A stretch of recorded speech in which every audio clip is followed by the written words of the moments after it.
আসসালামু আলাইকুম। কেমন আছেন সবাই? আশা করি আলহামদুলিল্লাহ ভালো আছেন। আমিও আপনাদের আলহামদুলিল্লাহ ভালো আছি। মাহে রমজানের মাস চলতেছে, গুনাহ মাফ করার মাস। আসলে এই রমজান মাসেও আমরা আমাদের নিজেদেরকে শুধরাতে পারি নাই। আমরা এখনো আল্লাহর দিকে ফিরে যেতে পারি নাই। এই রমজান মাসে যে আল্লাহ শয়তানকে বন্দি অবস্থায় রেখেছেন এবং সকল কবরবাসীকে আযাব থেকে মুক্তিদান করছেন এই রমজান মাসের উসিলায়। পুরো এক মাস যারা কবরবাসীদের আযাব মাফ। এই রমজান মাস হচ্ছে গুনাহ মাফ করার মাস। এই রমজান মাস হচ্ছে সিয়াম পালন করার মাস। আসলে এগুলো যে না বুঝেও তারপরে আমরা ইবাদত করতে রাজি না। আমি দোয়া করি আমাকে সহ আল্লাহ পাক রব্বুল আলামিন সকল মুসলমান ভাই বোনদেরকে হেদায়েত দান করুক। রমজান মাসের উসিলায় আমাদের জীবনের গুনাহ আল্লাহ যেন মাফ করে দেন। আসলে দুনিয়াটা কোন স্থায়ী দেখেন ভাই, আজকে আছেন সবাই আছে, আজকে নাই।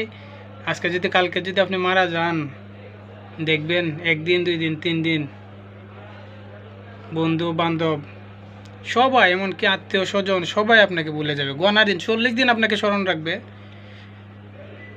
40 দিন আপনাকে স্মরণ রাখবে, এরপর দেখবেন ভুলে যাবে।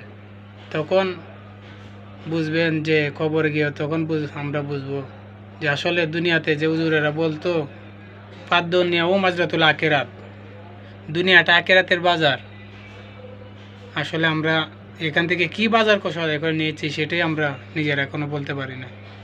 একবার নিজেদের খাতা নিজেরা যদি আমরা হিসাব মিলাতাম তাহলে দেখতাম আমরা সবাই জানতাম যে আমরা কে কি করছি, কতটুকু ভালো মানুষ, সবাই বুঝতে পারতাম যে আমরা আমাদের আমল নামে কী আছে। আর কেউ না জানুক, দুনিয়ার কেউ না জানুক, আমি নিজে তো জানি আমি কতটুকু ভালো খারাপ।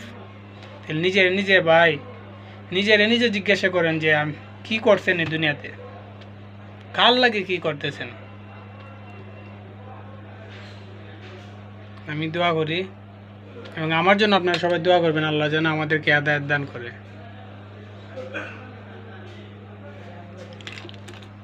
আর বিশেষ করে সকল কবরবাসী যারা আমাদের দাদা দাদি নানা নানি আত্মীয় স্বজন যারা দুনিয়ার জমিন থেকে চলে গেছে, তাদের জন্য আমরা সবাই বেশি বেশি করে দোয়া করবো। আল্লাহ পাক রব্বুল আলামিন আমরা এই রমজান মাসে উসিলায় তাদের কবরকে আল্লাহ জান্নাতুল ফেরদাউস দান করুন।